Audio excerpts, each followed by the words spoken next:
పెట్టుబడిలో నెలకు 50,000 నుండి 10 లక్షలు సంపాదించాలనుకుంటున్నారా? ఈ వెబినార్ లో జాయిన్ అవ్వండి. హాయ్ హలో నమస్తే welcome back to Suman TV. ప్రస్తుతం మనతో ఉన్నారు family counsellor, motivational speaker and public speaker Rajani Rama garu. మేడంతో మాట్లాడదాం. నమస్తే మ్యామ్. నమస్తే నవీన. మ్యామ్, కోల్కతా ఇన్సిడెంట్ పైన మనము చాలా వీడియోలు చేస్తూనే ఉన్నాము. మనమే కాదు, చాలా మంది ఇన్సిడెంట్ పైన మాట్లాడుతున్నారు. మా సుమన్ టీవీ టీం కూడా కోల్కతా వెళ్ళింది. ఆ కాలేజ్లో అక్కడ జరిగినటువంటి ఎక్కడైతే జరిగిందో ఆ ప్రదేశము, వాళ్ళ తల్లిదండ్రుల ఇంటికి కూడా వెళ్ళడం జరిగింది. అయితే ఈ క్రమంలో వాళ్ళ పేరెంట్స్తో మా టీం ఇంటర్వ్యూ చేసినప్పుడు ఆ తండ్రి మాటలు వింటే అసలు ఇక కన్నీళ్ళు ఆగవన్నమాట. అంటే ఒక్కతే బిడ్డ, వాళ్ళు కూడా చాలా వృద్ధులుగా కనిపిస్తున్నారు మనకి. మరి అసలు తండ్రిని క్వశ్చన్ చేస్తున్నప్పుడు ఆ తండ్రి యొక్క ఆవేదన ఎలా ఉంది అంటే, మీరు కూడా వీడియో చూసే ఉంటారు. అంటే మీరు ఆ తండ్రి యొక్క ఆవేదనని, మరి ఆ మాటలు కూడా విన్నారు కదా, దాన్ని ఈరోజు మా వ్యూవర్స్కి ఒకసారి మేడం. తండ్రి ఆవేదన మనకి వర్ణనాతీతంగా ఉంది.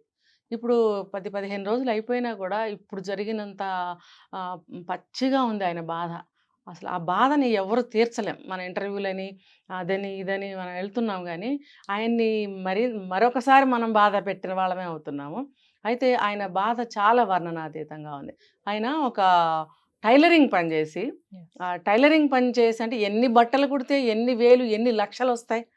మరి ఆ పాప ఎంత ఇంటెలిజెంట్ అవ్వబట్టే కదా అంత కష్టపడి ఆయన డాక్టర్ చదివించింది. ఈ నీచుల పడేయడానికి, బలి చేయడానికేనా? అంటే ఒక తల్లిదండ్రుల కష్టము లోకుల కోసమా? వాళ్ళు అనుభవించడానికి, వాళ్ళు చెడగొట్టడానికి, వాళ్ళు ఉపయోగించుకోవడానికేనా? ఇంకా ఆ అమ్మాయి యొక్క గోల్ ఏమైనట్టు అక్కడ? తల్లిదండ్రుల యొక్క ఆనందం ఏమైనట్టు? ఆ ఆనందాన్ని, ఆ అమ్మాయి గోల్ని తిరిగి తీసుకురాగలరా?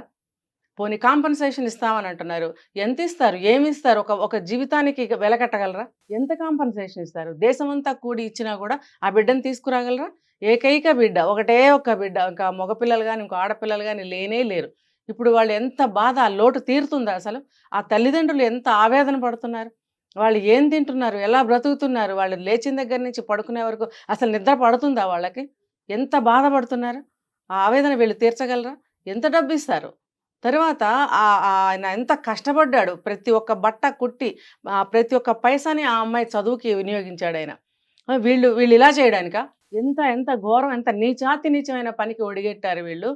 మరి ఆ సందీప్ ఘోష్ అనేవాడికి IMI క్యాన్సిల్ చేస్తే ఏమైంది? CBI ఏమంటారు దాడులు చేస్తే మాత్రం ఏమైంది? ఏం చేసినా సరే ఈ అమ్మాయిని తీసుకురాగలరా? కనీసం ఆయన తండ్రి ఏమంటున్నాడు? ఆ ఇన్వెస్టిగేషన్ కొనసాగాల్సిందే, అది మేము ఆపము, ఈ ఉద్యమాన్ని ఆపము, నాకు తోడు ఇండియా మొత్తం ఉన్నారనేంత భరోసా చూపిస్తున్నాడు ఆయన.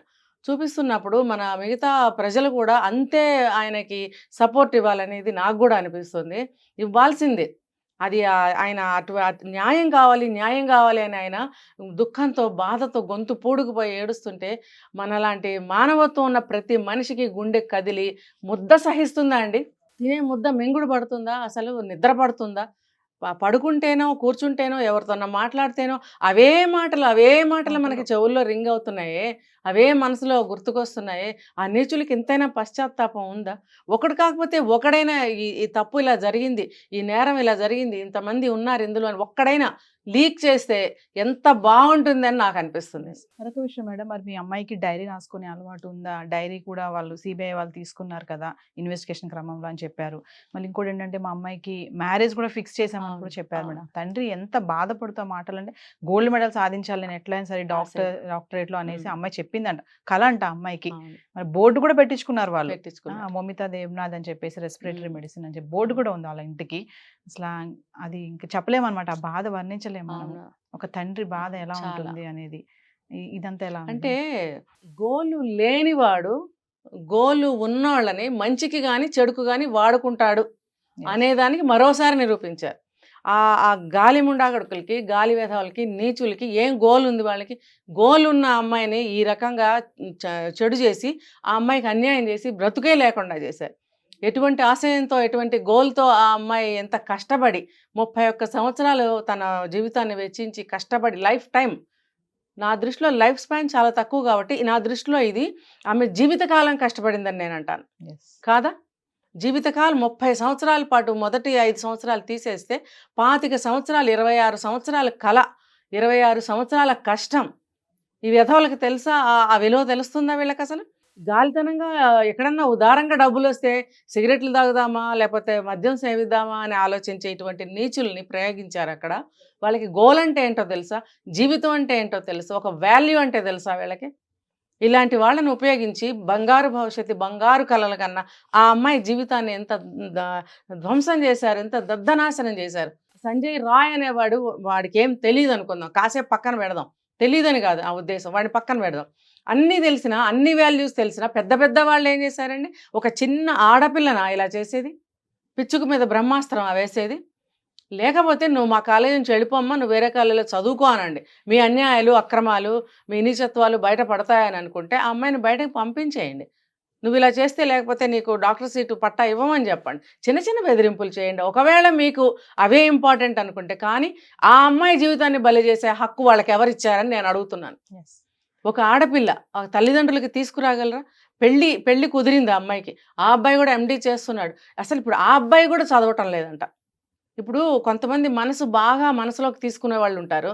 ఇప్పుడు ఆ అబ్బాయి కూడా అదే కోవకు చెందిన వాడైతే గ్యారంటీగా ఆ అబ్బాయి జీవితం కూడా నాశనం అవుతుంది. ఎన్నో కలలు కన్నారు కదా ఇద్దరు కలలు కని మనం భవిష్యత్తుని ఇలా సాకారం చేసుకుందాము, మనం ఇలా వెళదామని ఒక లైఫ్ని ఒక డిజైన్ చేసుకుని ఉంటారు కదండి. ఆ డిజైన్ని చెరిపేసే హక్కు వీళ్ళకి ఎవరిచ్చారు? ఒకసారి మనం స్క్రీన్ మీద ఆ తండ్రి యొక్క మాటలు విందాము. ఎంత బాధపడుతున్నారో ఒకసారి. जो आदमी हमारा एक लड़की गुजर गया, अभी लड़का मेरे साथ आ गया। हमको इसलिए थोड़ा लगता है कि जस्टिस हमको मिलेगा, और जो ये माने गलत काम देश में हो रहा है, हम कोई घटना घटे तो पुलिस के पास ही तो पहले जाएंगे, लेकिन वो पुलिस लोग पहले से ही ये मिटाने का कोशिश कर रहा था, जो एविडेंस मिटाने का कोशिश में लगा हुआ था। और जो डिपार्टमेंट है, डिपार्टमेंट के सारे आदमी सुसाइड बोल के चला करने का कोशिश कर रहा था। ఇంకొకటి ఏంటంటే ఇంకో క్వశ్చన్ వేశారు మా టీం ఫాదర్ని అడిగినప్పుడు, కాలేజ్లో ఎప్పుడైనా ఇలాంటి పనులు జరుగుతున్నాయి, అరాచకాలు జరుగుతున్నాయి అని చెప్పి మీ అమ్మాయి మీకు ఎప్పుడైనా మీ నోటీస్కి తెచ్చిందా అనేసి అడిగినప్పుడు తండ్రి చెప్పారు, అయ్యో అంటే గందే కామ్ హోరా అన్నట్టుగా ఒక జరుగుతున్నాయి అని చెప్పడమే తప్ప ఎప్పుడు దీని గురించి మేము ఇంట్లో డిస్కషన్ చేయలేదు అన్నారు. ఎందుకనంటే వాళ్ళు లో కేటగిరీ మనుషులు. ఇటువంటివి చెప్తే పేరెంట్స్ రిసీవ్ చేసుకుంటారో చేసుకోరో. కొంతమంది ఏం చేస్తారంటే అటువంటి వాతావరణంలో నువ్వు వర్క్ చేయొద్దమ్మా, వచ్చేసేయి, నువ్వు చదివింది చాలు, నువ్వు చక్కగా ఒక డాక్టర్ని పెళ్లి చేసుకో, నీ జీవితం చక్కగా చూసుకో, పెళ్లి చేసేస్తాము అని నిర్ణయాలు తీసుకుంటారు. కానీ ఇక్కడ ఈ అమ్మాయి చెప్పలేదు అంటే ఈ అమ్మాయికి డ్రీమ్ ఎంత స్ట్రాంగ్గా ఉంది, ఈ అమ్మాయి గోలు ఎంత గట్టిగా ఉందో మనం ఆలోచించవచ్చు, మనకి అర్థమవుతుంది. ఇవన్నీ చెప్తే నా లైఫ్ పాడవుతుంది, ఆపచ్చు ఇంట్లో వాళ్ళు. సో నేను చెప్పకూడదు అని చెప్పి ఏదో చిన్న చిన్నవి ఏమైనా చెప్పిందేమో కానీ ఇంత పెద్ద పెద్ద అరాచకాలన్నీ చెప్పలేదు. గందే కామంటే ఇదే సెక్స్ రాకెట్స్ కానీ, మద్యం కానీ, ఇంకా మన ఆడపిల్లల్ని అలా ఉపయోగించారని కూడా చెప్తున్నారు కదా మనకి. ఇవన్నీ అమ్మాయి ఎలా చెప్పగలదు? ఈ అమ్మాయి ఒకవేళ చెప్పిందే అనుకోండి, మరి తల్లిదండ్రులు ఎలా రిసీవ్ చేసుకుంటారు? ఖచ్చితంగా నువ్వు అక్కడ మానేయమ్మా, చదివింది చాలు, నువ్వు ఎండీ వద్దు, నువ్వు మామూలుగా ఎంబీబీఎస్ఏ చేసుకో, చిన్న క్లినిక్ పెట్టుకో, కావాలంటే ఎండీనిచ్చి పెళ్లి చేస్తాం, ఆల్రెడీ మ్యాచ్ కుదిరిన అబ్బాయి ఎండీ చేస్తున్నాడు కదా, నీకు చాలులే అని ఆపేస్తారు, ఖచ్చితంగా ఆపేస్తారు. సో తన అచీవ్మెంట్ ఏదైతే ఉందో, తన గోల్ ఏదైతే ఉందో అది తను రీచ్ అవటం కోసం ఇవన్నీ ఇంట్లో చెప్పలేదు. ఇప్పుడు గంధేకాము అవుతున్నాయని చెప్పి తండ్రి అంతవరకే చెప్పగలిగి, ఆ తండ్రికి ఏమీ చెప్పలేదు. చిన్నప్పటి నుంచి డైరీ రాసుకునే అలవాటు ఉంది, మరి వయసు వచ్చిన అమ్మాయి డైరీ చూడకూడదు కదా అని ఆయన ఒకటి చెప్పారు. కానీ నేనేం చెప్తున్నానంటే, చూడండి తప్పులేదు, మీ కన్నబిడ్డలు ఏం చేస్తున్నారో, ఎటు వెళ్తున్నారో మీరు తెలుసుకోవాల్సిన బాధ్యత ఉంది, ప్రతి తల్లిదండ్రులకి ఉంది. అమ్మా నాన్నే కదా చూస్తే, నీ పర్సనల్ మ్యాటర్స్ అమ్మా నాన్నకి తెలియకూడదా? తెలియాలి. అంటే ఆ అమ్మాయి చూడొద్దని ఎప్పుడు చెప్పి ఉండదు. వీళ్ళు చూడకపోవటం అనేది వీళ్ళ సంస్కారము, ఒక పక్క నుంచి వీళ్ళ పొరపాటు కూడా అది. ఇప్పుడు చిన్న చిన్న ఏవో తెలుస్తూ వస్తున్నప్పుడు పిల్ల ఒక ప్రొఫెషనల్ కోర్స్ చేస్తుంది, 10 మంది మధ్యలోకి వెళ్తుంది, తర్వాత మెడికల్ కాలేజీ అంటేనే ఒక పెద్ద వ్యవస్థ, అందులో ఏమేం జరుగుతున్నాయో మనకి తెలియాలి అని ఒక కన్ను వేసి ఉంచాల్సిన బాధ్యత తల్లిదండ్రులకి ఖచ్చితంగా ఉంటుందండి. మరి వీళ్ళు ఎందుకు అలా ఆలోచనకు పోయి ఊరుకున్నారో మనకు తెలియదు. పోలీసులు ఆ చిరిగిపోయిన డైరీ పేపర్ తీసుకొచ్చి వాళ్ళ మదర్కి ఇచ్చారట. మదర్కి ఇచ్చినప్పుడు ఆవిడ కూడా సరిగ్గా చదవలేకపోయిందని, సరిగ్గా అర్థం కాలేదని ఏదో మనకి కొన్ని వచ్చాయి. కరెక్ట్‌గా మనకి తెలీదు. ఒకవేళ అవి కూడా నిజమో అపోహలో కూడా మనకి తెలీదు. ఇవన్నీ కూడా కొన్ని ఊహల్లో కూడా నడుస్తున్నాయి. కానీ ఏదైనా కూడా ఈ ఒక్కొక్కటి బయటకొస్తున్నాయి చూడండి. ఇవన్నీ కూడా ఆ అమ్మాయి కొంచెమన్నా ఇంట్లో చెప్పి ఉండవలసింది. తర్వాత ఏంటంటే ఇవన్నీ చేసినా ఏది చేసినా ఆ లోటు అనేది అది భర్తీ అవ్వదండి. ఎవరు భర్తీ చేస్తారండి? ఎవరు ఒక బిడ్డను తీసుకొచ్చి మా బిడ్డను పెంచుకోండి అంటే సరిపోయిందా? ఆ బిడ్డ వీళ్ళ బిడ్డ అవుతుందా? 30 సంవత్సరాల శ్రమ వస్తుందా? 30 సంవత్సరాల కళ తీరుతుందా? అని ఒక్కతే కూతురు. ఒక్కతే కూతురు.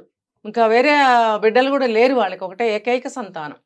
అయినప్పుడు వాళ్ళకి ఆ పాప కూడా ఎంత కాలానికి పుట్టిందో, ఎన్ని కష్టాలు పడితే పుట్టిందో కూడా మనకు తెలీదు.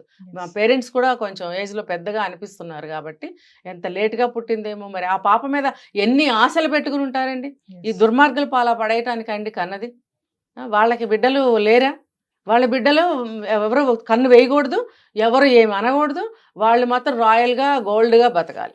ఈ అమ్మాయి అసలు ఇంకా ముందుకెళ్ళాలి చదువులో గానీ, ప్రొఫెషన్‌లో గానీ, ఒక గోల్డ్ మెడల్స్ సాధించాలనే కల అమ్మాయికి. ఇప్పుడు మనం చెప్తాం చాలామందికి, నేను స్పీచ్‌లో చెప్తూ ఉంటాను పబ్లిక్ స్పీకింగ్‌లో స్టూడెంట్స్‌కి. ఏమనంటే, మీరు కల కనండి. మీకు గోల్ ఏదైతే ఉందో అది కల కనండి. ఎవ్రీ డే కల కనండి. నేను అది ఆ డ్రీమ్ ఆ గోల్ నేను సాధించాలి అని ఒక కలగనండి అని చెప్తా ప్రతి వాళ్ళకి. ఈ అమ్మాయి చేసింది అదే కదండి, కలగంది. కలకంటూ ఉంది తన జీవితాన్ని ఒక గోల్ సాధించాలి అని, ఆ వైపుగా వెళ్ళాలి అని చెప్పి. కలలు కన్నందుకు కలలు కూల్చేశారు కదండి. చూద్దాం మేడం, మన తల్లిదండ్రుల ఆవేదనకి జస్టిస్ ఎంతవరకు వస్తుందో. మరి ట్విస్టుల మీద ట్విస్టులు అయితే చూస్తున్నాం డైలీ. వస్తున్నాయి. కోరుకుందాం మేడం, తల్లిదండ్రులు కూడా ఆ, జస్టిస్ మంచిగా రావాలని చెప్పేసి. Thank you. నమస్తే.